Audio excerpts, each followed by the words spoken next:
हमें दिखे सपने में, स्वप्न शास्त्र ये बताता है। अच्छा। और वो हमसे कुछ मांग रहे हैं, तो इसका मतलब आप उनको वो चीज दे दीजिए और आपका कोई बहुत भारी संकट कट जाएगा। अच्छा अच्छा। लेकिन जब पितृ बोलते हैं हमारे साथ चलो, अच्छा, वो अच्छा नहीं होता। उस कंडीशन में हम कहते हैं भगवान शिव के मंदिर जाएं और महामृत्युंजय मंत्र का जाप करें। अच्छा। और पितरों से माफी मांगे कि हमसे कोई गलती होगी तो हमें माफ कर दें। पॉडकास्ट वंदना के एक और एपिसोड में आप सभी का बहुत बहुत स्वागत करते हैं। और एक बार फिर से हमने सोचा कि एक ऐसा विषय लेकर आए जिससे आपका ज्ञानवर्धन हो। और हाँ, पितृपक्ष की जब हम बात करते हैं ना, तो मन में बहुत से ख्याल आते हैं। जब घर की परेशानियां दिक्कतों को देखते हैं तो लगता है कि कहीं हमारे पितृ नाराज तो नहीं।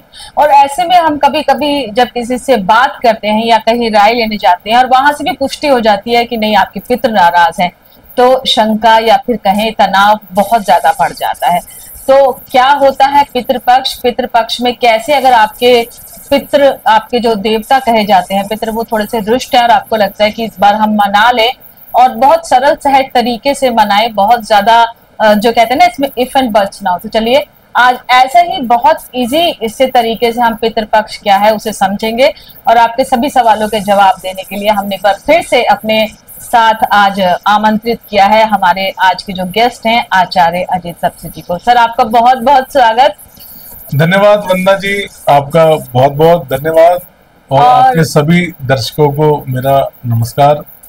और अजय सर, जैसा कि हमें पता है कि आपकी जो पकड़ है वो बहुत सारी विधाओं पर है। धीरे धीरे कर हम आपके सारे जो कहते हैं ना विद्याएं हैं उनसे हमारे दर्शकों का लाभवर्धन जरूर करेंगे, हमारे दर्शक उसका लाभ उठाएंगे। पितृपक्ष को लेकर अक्सर हमारे घरों में जब भी कोई समस्या होती है ना, तो हमें एक ही सवाल जो सुनने को मिलता है वहां के, जी आपके तो पितृ रुष्ट हैं, आपके पितृ नाराज हैं। तो पितृपक्ष क्या है और पितरों की नाराजगी का ये क्या माजरा रहता है जो बहुत सुनने में आता है? इस विषय पर कुछ बताएं। देखिए, भारत में पितृपक्ष पूरा एक पक्ष यानी कि 15 दिन, बल्कि अगर पूर्णमासी का श्राद्ध भी इसमें जोड़ दें तो 16 दिन का ये पूरा एक समय होता है जो खास तौर से हमारे पितरों के लिए रखा जाता है। पितृ हमारे वो हैं जिनकी वजह से हम हैं।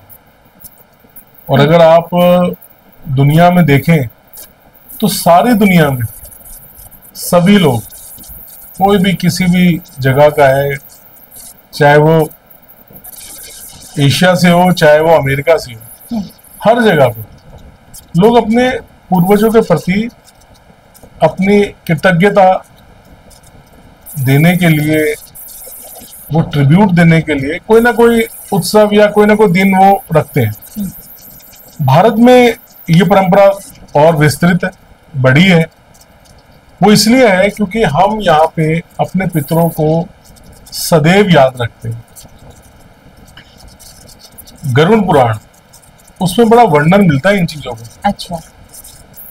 पितृ हमारे वो हैं जो अब हमारे बीच नहीं रहे और हमने उनका तर्पण कर दिया, उनका दान कर दिया, उनके संस्कार कर दिए और वो वैतरणी नदी को पार करके पितृलोक पहुंचे जहां पे वो पितृ देव बन गए।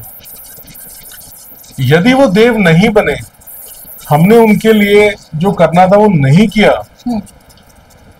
तब वो प्रेत योनि में है। अच्छा। जब वो प्रेत योनि में है तो फिर, क्योंकि हमारे जीवन पे खाली हमारा नहीं, हमारे जीवन के जो कारण हैं, यानी कि हम जिनके कारण पैदा हुए हैं, उनका भी पूरा अधिकार है। हम अपने माता पिता और आगे हमारे जितने भी पूर्वज थे, जो हमारा वंश है, गोत्र है, जो भी हमारा पूरा एक लंबा इतिहास है, हम सभी के प्रति अपनी आस्था, अपना एक समर्पण, या ये कहें कि हम रिस्पेक्ट उनको देते हैं। ये पितृपक्ष है। पितृपक्ष में जिस दिन किसी की डेथ होती है, मान लीजिए किसी की डेथ किसी भी महीने की चतुर्थी को हुई, तो पितृपक्ष में चतुर्थी को, कृष्ण पक्ष में उनका श्राद्ध बनेगा। डेथ चाहे किसी भी दिन हो, श्राद्ध कृष्ण पक्ष में ही मनाया जाता है। और जैसे हम उनकी चाहे कोई भी महीना हो चाहे कुछ हो, तो साल में एक दिन उनके लिए रख देते हैं कि भाई अगर हमें किसी का नहीं पता कि कब उनकी डेथ हुई है तो हम अमावस्या के दिन उनका श्राद्ध कर देते हैं। ज्ञात अज्ञात सभी पितरों को हम अपना तर्पण यानी कि अपनी रिस्पेक्ट जो हम उनको देना चाहते हैं, हमारे मन की जो भावनाएं हैं, हमारी जो श्रद्धा है, उसका एक उसको प्रकट करने के लिए ये पितृपक्ष होता है। और इसमें हम माध्यम बनाते हैं जो कौवा कौवा एक ऐसा पक्षी होता है जिसका प्राकृतिक रूप से कोई दुश्मन नहीं होता। कोई भी जानवर कौवे को मार के खाता नहीं है, यानी कि वो अपने आप में एक ऐसी शक्ति है कि जिसको कोई चोट नहीं पहुंचाता, कोई मारता नहीं नॉर्मली। तो कौवे को इसमें बड़ा वो दिया गया है कि वो हमारी इस श्रद्धा को लेके हमारे पितरों तक पहुंचाए। और ये जो पूरा इसके पीछे जो दर्शन है वो ये कहता है कि हम अपने पूर्वजों और अपनी जड़ों को ना भूलें। हम ये कभी ना भूलें कि हम हैं कौन, हमारे इस जीवन के पीछे किन किन लोगों का कितना कितना योगदान रहा है। तो इसके पीछे ये फिलोसफिकल कारण है। और आध्यात्मिक कारण जैसे मैंने बताया कि वैतरणी नदी को पार करके पितृ देव बन जाते हैं, जो नहीं पार करते, जिनके लिए कर्मकांड पूजा पाठ नहीं किया जाता, वो प्रेत बन जाते हैं। तो पितृ जो देव हैं वो पितृ देव हमें पितृपक्ष में खुश होकर आशीर्वाद देते हैं।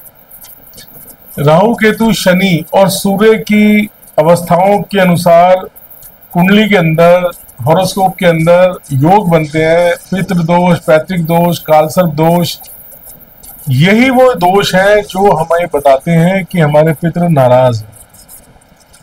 तो इन चीजों को ठीक करने के लिए हमें ये साल में मौका मिलता है कि हम इस समय पितरों का नाम लेके उनके लिए दान करें, उनके नाम से तर्पण करें, पूजा अर्चना करें, उनके नाम का दीपक जलाएं।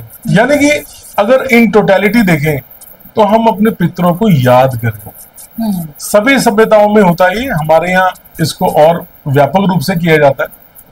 तो बहुत ही अच्छा समय होता है। इस समय हमें अपने पूर्वजों के प्रति पूर्ण रूप से श्रद्धा भाव के साथ श्राद्ध करना चाहिए। अच्छा, पितृ को लेकर लोग इतने भयभीत क्यों रहते हैं? मैंने बहुत लोगों से सुना, उन्होंने बोला पितृ नहीं किसी के मित्र। ये भी मुझे सुनने को मिला, ऐसा क्यों? देखिए, ये ना एक और चीज है इसके पीछे। जो सबसे बड़ा कारण है वो ये है कि पितृ हमारी भावनाओं से खुश नहीं होते। अच्छा। उन्हें कर्म चाहिए। अच्छा। देव हमारी भावनाओं से खुश होते हैं। हमारा जो भाव होता है, हमने भगवान के मंदिर गए, हमने नमन किया, भाव से नमन किया, भगवान ने खुश हो गए, हमें आशीर्वाद दे दिया। लेकिन हमारे पितर हैं, उन्हें अगर पानी पीना है तो वो जब तक हम उन्हें पानी नहीं पिलाएंगे वो खुश नहीं होंगे। वो हमारे मित्र नहीं है, वो हमारे पितर हैं, हमारे पूर्वज हैं, उनके हम उत्तराधिकारी हैं। जब हमें अधिकार मिला है तो हमारी कुछ रिस्पॉन्सिबिलिटीज भी हैं, हमारे कर्तव्य भी हैं। हमें उनके वंश में जन्म मिला, उनके जो अच्छाइयाँ बुराइयां सब हमारे साथ चलती हैं, उनका नाम हमारे साथ चलता है। तो हमें भी अपनी श्रद्धा प्रकट करने का ये समय होता है कि हम पूर्वजों के प्रति अपनी श्रद्धा प्रकट करें। और अगर पितरों को मनाना है तो कर्म करना पड़ेगा, उनको तर्पण, उनके लिए पूजा, उनके लिए दान करना पड़ेगा। क्योंकि जैसे मैंने बताया कि यदि मुझे पानी पीना है तो मैं चाहूंगा मुझे पानी मिले, मैं पीऊं उसे। आपके मन में है कि आप मुझे पानी पिलाना चाहते हो, उससे मेरी प्यास नहीं बुझेगी। तो इसीलिए कहते हैं कि पितृ किसी के मित्र नहीं है। तो इसलिए पितरों को मनाने के लिए कर्म करना पड़ता है। अच्छा, यहाँ पर एक बात आचार्य जी मैं और जानना चाहूंगी कि जितना लोग डरते हैं, मैंने देखा है जनरली उतना ही लोग डराने वाले भी मिल जाते हैं।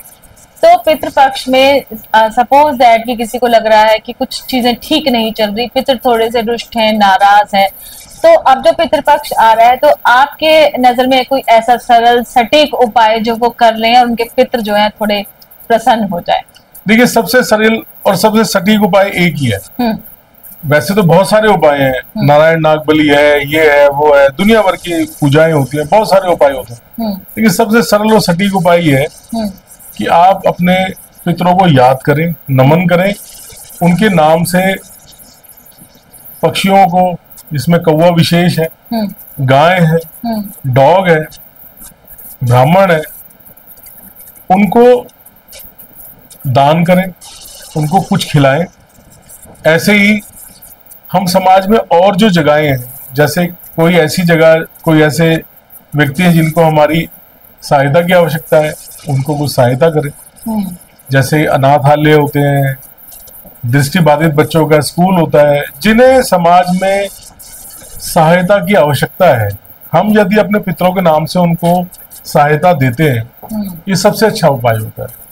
इसके अलावा हम किसी पवित्र सरोवर के पास जाएं, अच्छा, गंगा नदी, यमुना जी, बहुत सारे पवित्र सरोवर होते हैं, वहां पे स्नान करें, पितरों का ध्यान करें, उनके लिए नमन करें, उनके लिए तर्पण करें, और उनको हम अपनी श्रद्धा के अनुसार जो भी हम देना चाहते हैं, अच्छा, उस भाव से हम उनको दें। हमारी भावनाएं जो है ये यहाँ पे हमारे उस कर्म में नजर आए, हम वो कर्म करें, तो उससे पितृदोष की शांति हो जाती है। और यदि किसी को पता नहीं कि कब कर रहा है, तो अमावस्या के दिन कर। अच्छा, दिन तारीख जिसे नहीं कुछ अंदाजा है वो अमावस्या के दिन कर ले। अच्छा, ये भी पितृपक्ष पे अब मुझे नहीं पता कितनी सच्चाई है, भी कहते हैं कि हमें इंडिकेशन होने लग जाते हैं कि पितृ हमसे कुछ चाह रहे हैं, कुछ उनकी प्राप्ति की इच्छा है, ये क्या है? देखिए, ये ना आपने बड़ा अच्छा सवाल पूछा, और ये बहुत सारे लोग इस बारे में बात भी करते हैं, लेकिन वो आमतौर पे ये बात बोलने से कतराते हैं। लोग सोचते हैं पता नहीं लोग क्या बोलेंगे। बहुत सारे लोगों के एक्सपीरियंसेस मेरे साथ भी हैं। मैं बहुत सारे लोगों को जानता हूँ जिन्होंने मुझे बताया है कि पितृपक्ष में उनको उनके पिताजी नजर आए, जो अभी दुनिया में नहीं है। कोई उनका ऐसा भाई था जिससे वो बड़ा प्रेम करते थे, माता जी थी, जो भी पितर आज नहीं है वो उनको दिखे। अच्छा, तो एक इंडिकेशन होता है कि इस टाइम पे वो हमसे मिलना चाहते हैं, हमसे बात करना चाहते हैं, हमारा कुशल क्षेम पूछना चाहते हैं, हमें आशीर्वाद देना चाहते हैं। तो सिस्टम ऐसा है ये जीवन मरण इस मृत्यु लोक में कि हम उनसे मिल तो नहीं सकते, लेकिन हम उनके नाम से, उनके लिए, ताकि दान जो होता है ना वो कभी व्यर्थ नहीं जाता, तो हम उनके नाम से दान करें। ये जरूरी नहीं है कि हम किसको दें, हम उसे दें जिसे हमारा मन कर रहा है देने के लिए। जो सच में दान पाने का अधिकारी हो, सुपात्र को दान करें। पितरों की बहुत अनुकंपा या उनके आशीर्वाद प्राप्त करने का बेस्ट तरीका यही है कि उनके लिए आप तर्पण करें और दान करें। तर्पण का मतलब उनके लिए पूजा करें। अच्छा, कभी कभी ये भी कहा जाता है कि कुछ लोग कहते हैं कि हमें पितृ दिखे, वो थोड़े से रुष्ट थे, वो थोड़े नाराज थे, तो घबरा जाते हैं। और कुछ लोग ऐसे भी मैंने सुने जिन्होंने कहा नहीं भाई, हमें तो पितृ दिखे, हंसते मुस्कुराते दिखे और मुझे कुछ दे गए, दैट मीन्स कि मेरा कुछ बहुत अच्छा होने वाला है। और किसी ने कहा मुझे रुष्ट और परेशान दिखे, तो किसी ने बोला कि आप एक रोटी पे अचार रख के दे दीजिएगा, ये उसका निवारण है। इसके पीछे क्या तर्क है? देखिए, पितरों का जैसे मैंने बताया कि एक कनेक्शन हमारे साथ हमेशा होता है। अगर हम इसको साइंटिफिक तरीके से देखें तो हमारे अंदर डीएनए तो वही है ना, उन्हीं का डीएनए हमारे अंदर, जीन्स हैं, बहुत सारे कनेक्शंस हैं। माइंड एक्सप्लोर हो रहा है, धीरे धीरे विज्ञान समझ रहा है। एक दिन वो बता देंगे कि भाई इस न्यूरॉन की वजह से ये होता है, एक दिन वो भी आ जाएगा। लेकिन आध्यात्मिक रूप से, धार्मिक रूप से तो ये माना जाता है कि यदि पितर हमें दिखें सपने में, स्वप्न शास्त्र ये बताता है, अच्छा, और वो हमसे कुछ मांग रहे हैं, तो इसका मतलब आप उनको वो चीज दे दीजिए और आपका कोई बहुत भारी संकट कट जाएगा। अच्छा, अच्छा, वो खुश हो जाएंगे और आपको आशीर्वाद देंगे और आपका संकट कट जाएगा। वो अच्छी अवस्था में नहीं है तो उनके लिए पूजा अर्पण तर्पण करें ताकि उनकी अवस्था अच्छी हो जाए। अच्छा। और वो फिर आपको आशीर्वाद देंगे, आपका जीवन सुख में बनेगा। लेकिन जब पितृ बोलते हैं हमारे साथ चलो, अच्छा, वो अच्छा नहीं होता। उस कंडीशन में हम कहते हैं भगवान शिव के मंदिर जाएं और महामृत्युंजय मंत्र का जाप करें। अच्छा। और पितरों से माफी मांगे कि हमसे कोई गलती होगी तो हमें माफ कर दें। पितरों का दिखना बुरा नहीं है, पितरों का हमसे कुछ मांगना भी बुरा नहीं है, लेकिन पितरों का यह कहना कि हमारे साथ चले वो आने वाली व्याधि का संकेत होता है। अच्छा अच्छा। तो उसका उपाय यही है कि आप जो गृहस्थी के देवता माने जाते हैं भगवान शिव, उनकी शरण में जाएं और जैसे कि आपने कहा कि महामृत्युंजय का जाप करें तो बहुत बड़े अनिष्ट किसी से आप बच सकते हैं, राइट? वो भी है। इसके अलावा अगर किसी योग्य देवज्ञ या ज्योतिषाचार्य से कुंडली दिखवा ली जाए तो उससे भी हम कई और उपाय बता सकते हैं। और कुछ भी नहीं कर सकते तो कम से कम ओम नमः शिवाय तो कर ही ले। तो बहुत सारी चर्चा तो करने का मन है आचार्य जी आपसे, लेकिन चलिए इस विषय पर फिलहाल आज इसी नोट पे कि आपने कहा कि पितृ मित्र नहीं कहे जाते, लेकिन पितृ कभी आपसे जो कहते हैं ना किसी तरीके से ईर्ष्या या द्वेष भी नहीं रखते। वो आपके कुल के बड़े हैं, आपसे मान सम्मान की चाहना रखते हैं। और जो आपने कहा कि कर्म कीजिए, मानसिक रूप से की गई पूजा यहाँ नहीं चलेगी। जी हाँ। और जैसे आपने कहा कि पितृ मित्र नहीं है, पितृ देव है। देव। और वो देव है, वो हमें देने आएगा। जो हमें देगा वो देव है। वो हमारे जीवन में खुशहाली, हमारे जीवन में तरक्की देने आएगा। तो हम क्यों ना लें उनसे। हमारे पूर्वजों ने इतना बेहतरीन ये सिस्टम बनाया है, ये पद्धति इतनी सुंदर, इतनी प्यारी है कि हम अपनी जड़ों से भी, अपने संस्कृति से जुड़े रहते हैं और साथ में हमें खुशहाली भी मिलती है। यानी कि और एक और बड़ी अच्छी बात जी, समाज में जो वंचित वर्ग है उसको भी इस समय काफी दान प्राप्त होता है। तो वो भी एक ऐसा है कि जिनके पास काफी कुछ है वो वंचित लोगों को दान देते हैं, तो उससे समाज में एक बैलेंस भी बनता है। तो पितृपक्ष तो बहुत ही शुभकारी होता है। एक चीज और यहाँ पे ऐड करना चाहता हूँ। बिल्कुल बिल्कुल जी, बिल्कुल। अक्सर लोगों के मन में ये भ्रांति होती है कि श्राद्ध पक्ष में, पितृपक्ष में कुछ नया नहीं करना चाहिए। हाँ हाँ बिल्कुल। देखिए ऐसा वैसे है नहीं, क्योंकि हमारे पितरों ने भी बहुत सारे नए काम करे अपने टाइम पे और उन्हें खुशी होगी यदि हम आगे बढ़ के कोई नया काम, कोई अच्छा काम करते हैं, कोई गाड़ी खरीदते हैं, घर खरीदते हैं, उन्हें खुशी होगी। लेकिन अगर हम उनको भूल जाते हैं इन सब चीजों को करते करते, तब वो खुश नहीं होंगे। तो यदि आपको कोई गाड़ी खरीदनी है, आपको कोई मकान खरीदना है, कोई नया काम आरंभ करना है, कुछ भी करना है, वो करिए, लेकिन पितरों को भूलना चाहिए। पितरों का आशीर्वाद भी बहुत आवश्यक है। जी। देव तुल्य है पितर। बहुत बढ़िया आपने बात की और बहुत अच्छा मिथक भी आज आपने कहा कि पितरों को आप मित्र नहीं बना रहे, कि आप पितरों को देव मानिए, उन्हें इस हद तक प्रसन्न रखिए, उन्हें अपनी यादों में रखिए कि वो देवता बनकर आपको जो भी चीजों का कभी अभाव हो ना, वहां से आपके मंगल की कामना होती रहे। तो इसी नोट के साथ मैं आपका बहुत बहुत शुक्रिया अदा करूंगी। मुझे लग रहा है कि आप कुछ कहना चाहते हैं। बिल्कुल मैं चाहूंगी कि आप। मैं सिर्फ यही कहना चाहता हूँ कि जो भी धर्म प्रेमी सज्जन है, जो भी हमारे इस पॉडकास्ट को पसंद कर रहे हैं, वो कमेंट भी करें। और जो मेरा चैनल है Acharya Ajay Tapasi the astrologer, Acharya Ajay Tapasi AJT के नाम से, वहां पर भी बहुत सारा कंटेंट है जिसे आप देखकर काफी कुछ प्राप्त कर सकते हैं। तो उसे भी आप लाइक करें, सब्सक्राइब करें और इससे हमारा मनोबल बढ़ता है। बिल्कुल। और हमें भी पता लगता है कि हमसे हमारे दर्शक क्या अपेक्षा करते हैं। तो चलिए इसी वायदे के साथ कि बहुत सारे कमेंट्स आएंगे और हमें आप तक हम उसे फॉरवर्ड भी करेंगे। आज के पॉडकास्ट को हम यही विराम देते हैं। आपका बहुत बहुत शुक्रिया। नमस्कार वंदना जी, और आपके दर्शकों का भी बहुत बहुत धन्यवाद। धन्यवाद। तो देखा दर्शकों आपने कि जितना मिथ और जितना भय बना हुआ है, ये हमारे मित्र नहीं है। कितने अच्छे तरीके से आचार्य जी ने बताया कि आप उन्हें क्यों सोच रहे हैं कि आपके मित्र नहीं है। आप कुछ इस तरीके से उन्हें अपनी यादों में रखिए, पूजा अर्चना कीजिए, जो उनके दिन है उस दिन तर्पण कीजिए, दान कीजिए, उन्हें मित्र नहीं बल्कि अपने देवता बनाइए। वो देवता जो हंसते मुस्कुराते आपके मंगल की कामना कर रहे हैं और ईश्वर से भी आपके लिए बहुत कुछ मांग कर लाकर आपकी झोली में डालने का दम रखते हैं। तो इसी वायदे के साथ कि ये पितृपक्ष में आपके सभी जो पितृ हैं वो हंसते मुस्कुराते आपको आशीर्वाद दें।